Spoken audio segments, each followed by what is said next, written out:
Real Madrid তারা point হারিয়েছে, in fact তারা ম্যাচটাই হারিয়ে ফেললো, ইনফ্যাক্ট তারা লা লিগাটাও হারিয়ে ফেললো কিনা সেই প্রশ্নটাও রয়ে গেছে যখন তারা রিয়াল বেতিসের কাছে হেরে গেছে 2-1 গোলে। যদিও গোলের শুরুটা করেছিল রিয়াল মাদ্রিদের ব্রাহিম দিয়াজ, এরপর গোল দুটা কনসিড করেছে রিয়াল মাদ্রিদ। কর্দোসা করলেন প্রথমটা এবং এরপর রিয়াল মাদ্রিদের যে সাবেক তারকা ইস্কোর গোল রিয়াল মাদ্রিদের পা হড়কে ফেলা। এই ম্যাচে অনেকগুলো শিরোনাম আছে। লা লিগার টাইটেল রেসে একটা বড় ব্লো রিয়াল মাদ্রিদের জন্য। আপনি রিয়াল বেতিসের মাঠে রিয়াল মাদ্রিদ 2021 সালের পর আর জেতে নাই, ঠিক আছে, কিন্তু সিজনের এরকম একটা সময় এসে রিয়াল বেতিসের কাছে 2-1 গোলে হেরে যাওয়াটা অবধারিতভাবেই এই বিতর্কটা উস্কে দিচ্ছে যে ডিফেন্ডিং চ্যাম্পিয়ন রিয়াল মাদ্রিদ কি লা লিগা টাইটেলটা ছিটকে ফেলে দিল কিনা তাদের হাত থেকে। কিন্তু যদি আপনি ম্যাচের শুরুটা যদি একটু খেয়াল করে দেখেন, যখন ব্রাহিম দিয়াজ গোলটা করলেন সেই প্রথম 12 থেকে 15 মিনিট পর্যন্ত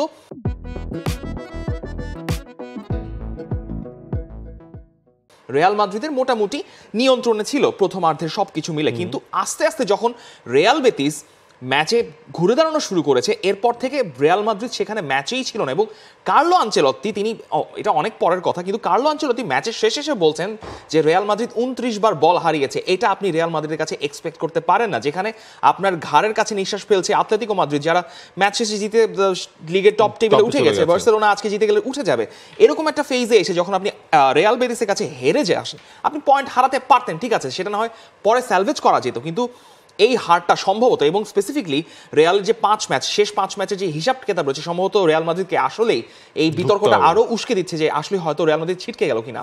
শেষ 5 ম্যাচের মধ্যে রিয়াল মাদ্রিদ জিতেছে, আমরা যদি খেয়াল করি সেখানে দেখবো হচ্ছে কেবলমাত্র একটা ম্যাচ জিরোনার এগেইনস্টে, ওসাসুনার এগেইনস্টে পয়েন্ট হারাতে হয়েছে, আতলেতিকো মাদ্রিদের সাথে ড্র, স্পানিওলের এগেইনস্টে রিয়াল মাদ্রিদ হেরে গেছিল এবং সবশেষ রিয়াল বেতিসের কাছেও হারলো। তার মানে এই যে আপনার 15 পয়েন্টের হিসেব নিকেশ ছিল, ইনফ্যাক্ট আপনার 1.5 মাস আগেও রিয়াল মাদ্রিদ 7 পয়েন্টে এগিয়েছিল বার্সেলোনার চাইতে।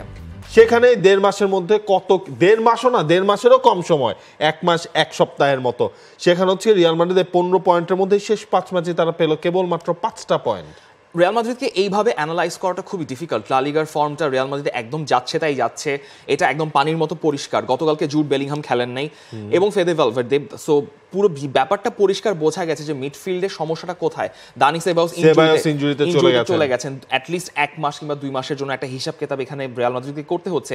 এবং এই রিয়াল মাদ্রিদ যেভাবে গতকালকে খেলেছে রিয়াল বেতিসের সঙ্গে, আপনি এই রিয়াল মাদ্রিদকে যদি আতলেতিকো মাদ্রিদের সঙ্গে ম্যাচ খেলে দেখেন, তাও আবার রিয়াল সান্তিয়াগো বের্নাবেউতে, এই রিয়াল মাদ্রিদকে আপনি জেতার কথা এক্সপেক্ট করতে পারেন না। মানে লা লিগা টাইটেল রেসের কথা হচ্ছে, কিন্তু ইমিডিয়েট অ্যাসাইনমেন্ট তো আসলে আতলেতিকো মাদ্রিদের সঙ্গে চ্যাম্পিয়ন্স লিগে, সেক্ষেত্রে আপনি এই রিয়াল মাদ্রিদকে এক্সপেক্ট করতে পারেন না। কারণ যেভাবে কালকে ব্যাকলাইন মানে বারবার বিটেন হয়েছে, যখন বেতিস সেকেন্ড গোলটা করলো পেনাল্টি থেকে, সেখানে হেজুস রদ্রিগেস তিনি এমনভাবে হচ্ছে আউট অফ দ্য লাইনে ধরে ফেলেন সুয়ামিনি এবং রুডিগারকে, সেখানে কোনোভাবে আসলে ডেভিড আলাবা রুডিগারের কম্বিনেশনটা এখনো জমে ওঠে নাই, কারণ আলাবা অনেকদিন ধরে অনেকদিন পর স্টার্ট করলেন। সো ওই ব্যাপারটা আসলে ধোপে টেকে নেই। পরে তো শেষ পর্যন্ত সুয়ামিনিকে ব্যাকলাইনে নামিয়ে হচ্ছে আপনার চেঞ্জ করাতে হলো, কিন্তু ততক্ষণ অনেক দেরি হয়ে গেছে। বরং বেতিস আরো যে গোল পায়নি, এটাই তো হচ্ছে একটা বড় ভাগ্য। করতো ওখানে যদি কার্দোসের শটটা সেভ না করতেন ফার্স্ট হাফে, আরেকটা গোল খেতে হতে পারতো।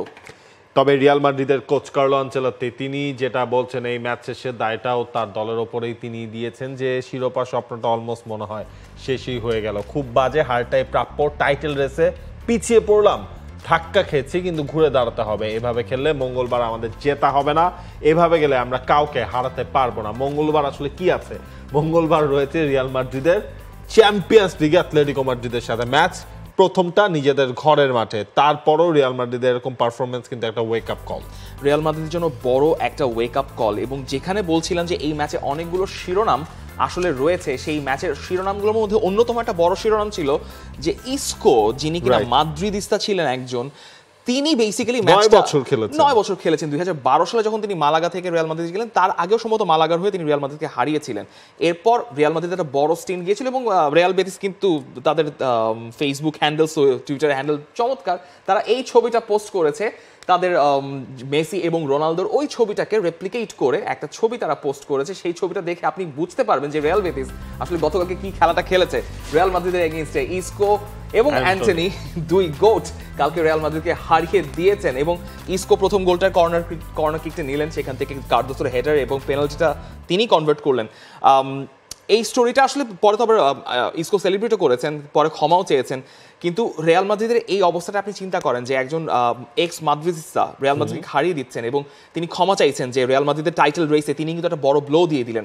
এখন রিয়াল মাদ্রিদ শেষ 15টা ম্যাচে 5টা পয়েন্ট মাত্র অ্যাকুমুলেট করতে পেরেছে এবং গতকালকে ভিনিসিউসের পারফরমেন্স খুবই কিন্তু চোখে পড়ার মতো ছিল, ওই অর্থে যে ভিনিসিউসের মতো বল কালকে কেউ লুজ করেনি পজিশন, 12 বার তিনি ওই জায়গায় ডুবেল লুজ করেছেন এবং যখনই ফাইনাল থার্ডে এন্ট্রি নিতে গিয়েছেন তাকে আসলে ওইভাবে কেজ করে রাখা হয়েছে, তিনি কোনো আউট বল খুঁজে পাচ্ছিলেন না, তার ওই ইনসিশনের জায়গাটা অনেক বেশি ঘাটতি ছিল। এবং যদি আমার মনে পড়ে লাস্ট ইন্টারন্যাশনাল ব্রেকের পর তিনি একটা হ্যাট্রিক পেয়েছিলেন, কিন্তু তারপর পরবর্তী যে 8টা ম্যাচ তিনি খেলেছেন সেই 8টা ম্যাচে তার গোল একটা, অ্যাসিস্ট একটা লা লিগাতে। সো এই ভিনিসিউসের ইনঅ্যাক্টিভ থাকাটা আসলে এমবাপের পারফরমেন্সে অনেক কিছু মানে হয়ে দিচ্ছে, ঠিকঠাকভাবে করে দিচ্ছে, কিন্তু ভিনিসিউসের পারফর্ম না করাটা সম্ভবত রিয়াল মাদ্রিদকে অনেক বেশি ভোগাচ্ছে। সেটা তো হচ্ছে লা লিগে আমরা লাস্ট 5টা ম্যাচ দেখলেই কিন্তু আসলে বুঝতে পারবো। সেখানে হচ্ছে কি গতকালকের ম্যাচেও যে রিয়াল মাদ্রিদ প্রথমে গোলটা পেলো সেখানে কি হয়েছে, এমবাপ্পে একটা ব্রিলিয়ান্ট একটা থ্রু বল সে বাড়িয়ে দিল লেফট ফ্ল্যাঙ্কে, সেখান থেকে মেন্দির পাস থেকে হচ্ছে কি যে ব্রাহিম দিয়াজ গোল করলেন। এই যে আপনি একটা জিনিস খেয়াল করেছেন, এই রিয়াল বেটিসকে কিন্তু এই সিজনে জায়ান্ট কিলার আপনি বলতে বাধ্য। আতলেটিকো মাদ্রিদকে হারিয়েছে, বার্সেলোনাকে আটকে দিয়েছে, রিয়াল মাদ্রিদকে হারালো। এক্স্যাক্টলি। এবং ভিয়ামারিনে খেলাটা কারো জন্য সহজ না। ম্যানুয়েল পেলেগ্রিনি এই উইন্টার ট্রান্সফার উইন্ডোর পর অ্যান্টনিকে তো নিয়ে এসছেন এবং ইসকো তো তিনি এই ম্যাচের আগে একটা ইন্টারভিউতে বলেছেন অ্যাথলেটিককে যে রিয়াল বেটিসে আসলে আপনি শান্তি পান, মানে ওখানে খেলে আপনি নিজেকে উজাড় করতে পারেন। রিয়াল বেটিস সেটাই কালকে প্রমাণ করে দিল এবং আমরাও তো বলছিলাম যে টাইটেল রেসে হয়তো রিয়াল বেটিসকে হয়তো পার করে যাবে রিয়াল মাদ্রিদ, কিন্তু শেষ পর্যন্ত পার করা তো গেল না। For more updates, subscribe to our YouTube channel and click on the bell icon. Follow us on Facebook and Instagram. Download T-Sports app to enjoy exciting games and highlights. Visit tsports.com.